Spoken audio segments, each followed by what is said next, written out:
You've spent years trying to optimize your way to peace. The books, the apps, the alarms you set with genuinely good intentions. And somehow, you're more exhausted now than before you started. That exhaustion is trying to tell you something. The self-improvement industry made a fortune from your struggle, not through malice exactly, but through complexity that keeps you paying.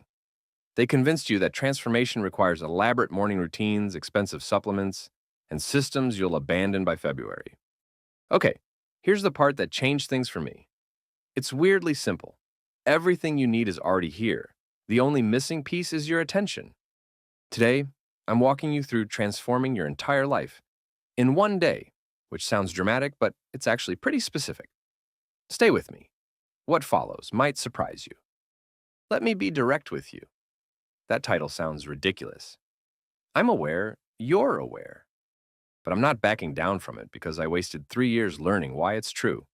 I lined up 14 supplements on my counter like little soldiers of self-improvement.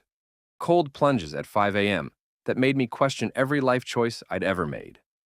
Gratitude journals with hand-lettered prompts from Etsy. And after all of it, still miserable, still anxious, still grabbing my phone before my eyes fully opened. The wellness industry runs on your continued struggle. Complex routines sell programs, elaborate systems sell subscriptions. Apps with streak counters sell premium tiers. The last thing any of them want is you discovering that the most effective interventions cost nothing and take less than a minute. If I could rewind and tell myself one thing, it'd be this: nothing was broken. I was just everywhere at once. That's the whole diagnosis. Quick pause. This video is sponsored by iScanner. Because if we're talking about fixing your life in a day, we have to talk about the quiet chaos you're avoiding, not the big dramatic stuff. The mail pile, the receipts, the forms you keep meaning to file, the papers that steal your attention every time you see them.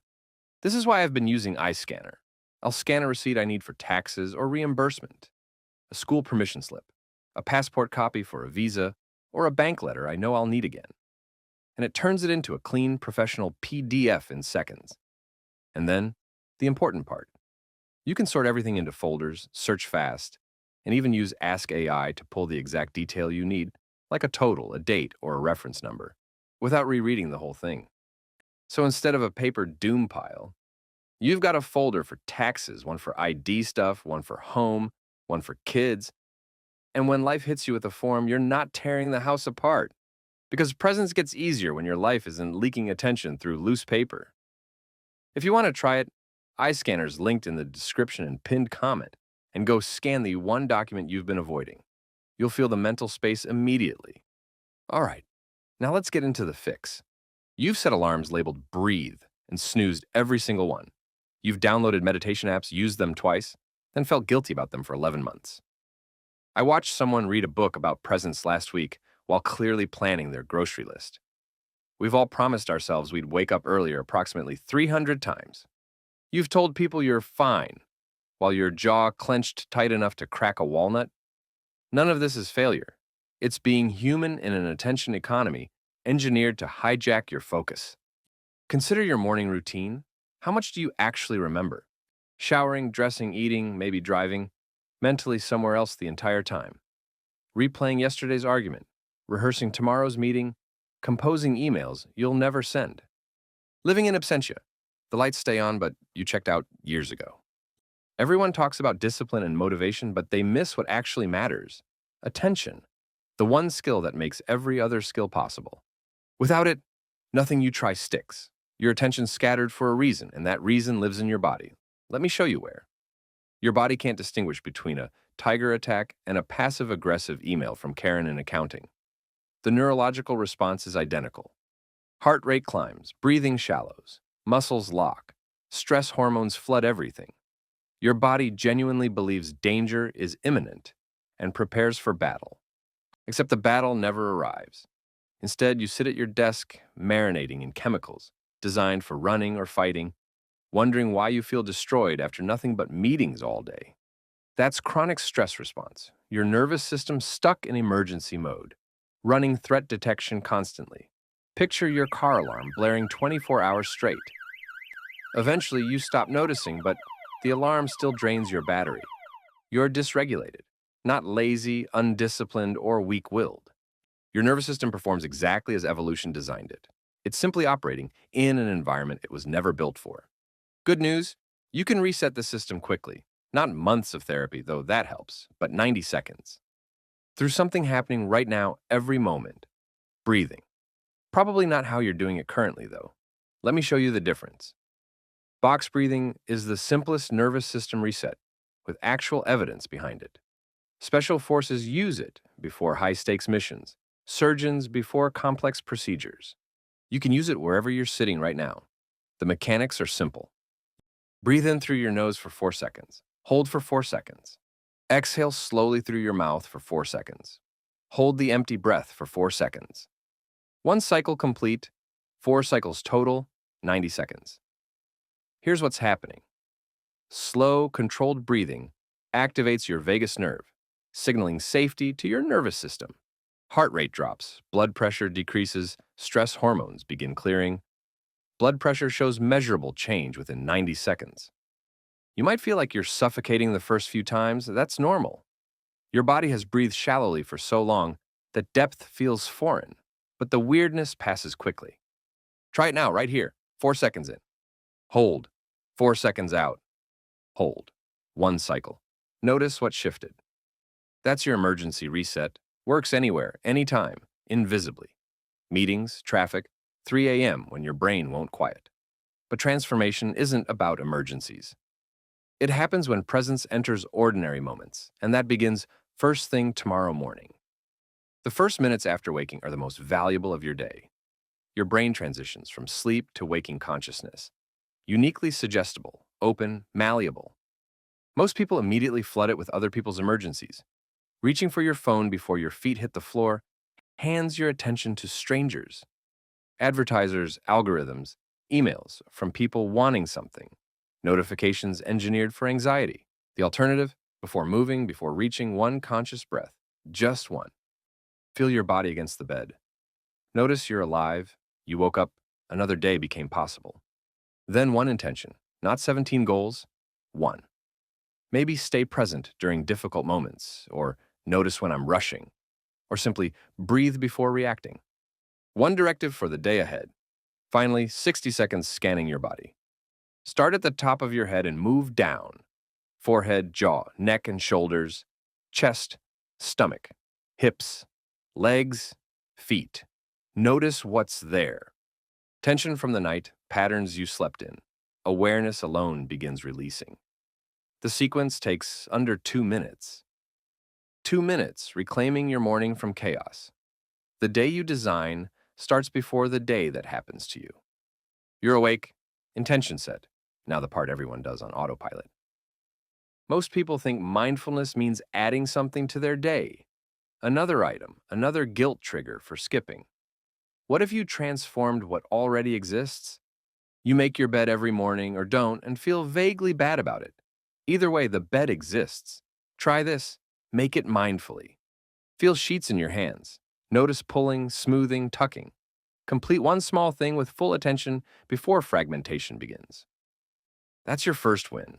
Momentum starts with micro victories. You brush your teeth every morning. I caught myself last Tuesday brushing while mentally drafting an email I'll never send, still replaying something embarrassing from 2019. Sound familiar? Different approach, just brush. Feel bristles against gums, taste the toothpaste, notice foam, temperature, sensation. 2 minutes of presence disguised as dental hygiene. Showering works the same way. Your water hits skin and your mind already races forward. Solving problems, rehearsing conversations. Different approach. Feel water temperature. Notice where it lands. Smell the soap. Let the shower be a shower. Sensory awareness requires no extra time, only attention. Something strange happens when you notice this. You've been meditating every morning and feeling guilty about not meditating. Opportunities for presence scattered throughout your routine, and you are somewhere else for all of them. Everything you already do can become the practice. No extra time, extra attention. Then comes the moment most people ruin. Breakfast. You eat every day, multiple times presumably. Almost never do you taste any of it. Eating while scrolling, while watching, while working, walking, driving. Food enters your body while your mind lives elsewhere, and you wonder why hunger returns 30 minutes later. The explanation is simpler than you'd think. Hunger persists because you weren't present for eating.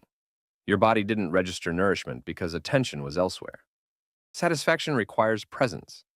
The meal you ate while checking email didn't fully count because you missed it. Try this. Before your first bite, 3 breaths. Just 3. Feet on floor, look at the food, notice colors, textures, smells. Then eat. Chew slowly. 30 chews per bite sounds excessive until you realize you've been swallowing before tasting. What will you look at? Your food. Revolutionary, I know. Eating without a screen. Noticing what nourishment actually feels like entering your body. I'm talking about actually experiencing your meals, not adding another rule to your life. Actually receiving the meal already in front of you, letting your body register being fed. Some meals you'll forget entirely. You'll inhale a sandwich while answering emails and remember halfway through. That's fine. Human. The next bite offers another chance. Morning complete, intention set, routine transformed, breakfast actually tasted. Most people lose everything they've built right about now. By noon, most mornings lie defeated. The 6 a.m. intention feels ancient, calm from the shower evaporated at the first difficult email. The day happened despite your plans. Normal, expected, exactly why integration practices matter. Constant presence is impossible, and no one achieves it. The whole practice is just noticing when you drift and returning. Noticing drift and returning constitutes the entire practice. Set an hourly phone reminder, not an alarm you'll resent, just a gentle notification. Label it usefully. What do I need right now? Or just breathe. When it buzzes, 30 seconds, 3 breaths, body scan, state check. Some hours you'll actually do it. Some hours you'll ignore the notification. Remember 3 hours later. Still progress. Remembering it all proves the practice works. If walking happens during your day, sync breath with steps. 4 steps inhaling, 4 exhaling. Walking meditation doesn't require gardens or retreat centers. Hallways work fine. Join our YouTube membership for exclusive perks like early access to scripts, input on future topics about productivity, and connect with a like-minded community that gets it. Click join below and let's build your easier, more intentional life together. Keep a micro practice ready. The 30-second reset. 3 deep breaths, feet flat, 5 things visible right now. Deployable anywhere, meetings, bathrooms, traffic. Nobody notices you centering yourself. Small resets accumulate. One skill transforms everything else, though. This is where the shift actually happens. The practice containing all other practices. Metacognition.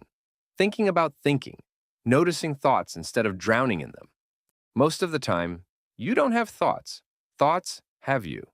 They appear and you believe them instantly. 20 minutes vanish down rabbit holes before you realize you left.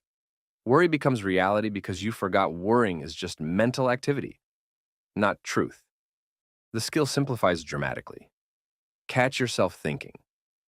That's it. Notice planning, worrying, remembering, imagining. Not to stop thoughts, but to recognize them as thoughts. Most people get meditation completely wrong. They assume empty mind is the target. Sit down, thoughts arise, feel like failure, quit. Thoughts will come. The problem starts when you forget they're just thoughts.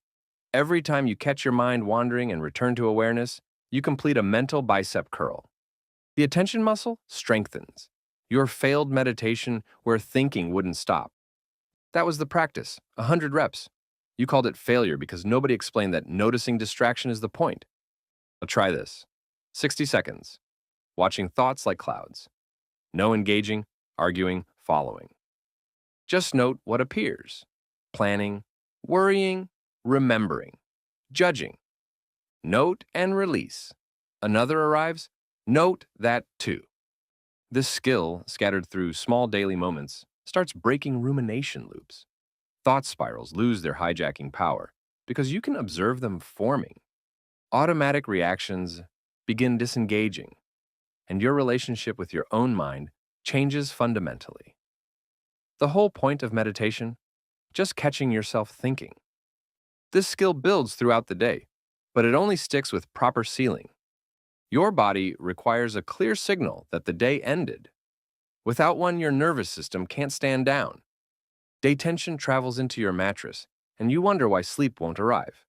What happens in this window shapes sleep quality, which shapes next day functioning, which shapes everything. Stop checking email before bed. I know you won't listen. I still check email before bed. I'm saying it anyway because it's accurate. Every email activates problem-solving circuits that should be powering down. You're telling your brain unsolved threats exist right before asking it to rest. Screen light convinces your brain day continues. Blue wavelengths suppress melatonin. Your body loses time orientation. Dimmer lights, warmer tones, less stimulation in the final hour. Try body scanning before sleep. Lie down and move attention slowly. Forehead releasing, jaw unclenching. Neck and shoulders dropping whatever they held. Chest softening, belly expanding with breath. Hips, legs, feet, all releasing. For difficult sleep nights, 4-7-8 breathing. Inhale 4 counts, hold 7. Exhale slowly for 8. Extended exhale. Triggers relaxation response. 4 cycles typically brings drowsiness. Perfection isn't the target. Your wind down doesn't need to be perfect. You're just teaching your body what the routine means. Nervous systems learn over time. Body's ready for rest. But your mind needs one more thing. Most people end their days cataloging everything that went wrong. The mistakes, missed opportunities, things left undone. That inventory of failure follows you into sleep and shapes how you wake up. What if you ended with evidence the day worked? 60 seconds. Name 3 wins. Not achievements, just wins. Didn't yell at anyone counts. Noticed stress and took a breath counts. Ate lunch without my phone counts. The bar's low on purpose. We're training your brain to scan for what went right. After your wins, 2 questions. What did I do well? What would I adjust tomorrow? You're gathering information, not prosecuting yourself. Got 30 more seconds? Add one thing you're grateful for. Same thing every night is fine. Absurdly simple works. Warm blankets, hot coffee, someone who smiled. Gratitude shifts brain chemistry, but only when you actually feel it. Close with one breath, one exhale that says, complete. Did what I could. Tomorrow's another chance. Morning sets intention, evening seals it. These bookends contain your day. The middle might be chaos, but the edges belong to you. One day complete. But here's the obvious question. Honesty first. One day won't solve your problems. Debt, relationships, anxiety, abs. None of it resolves in 24 hours. But one day of presence changes something more valuable than any single problem. Trajectory. Picture 2 lines leaving the same point. Angles 1 degree apart.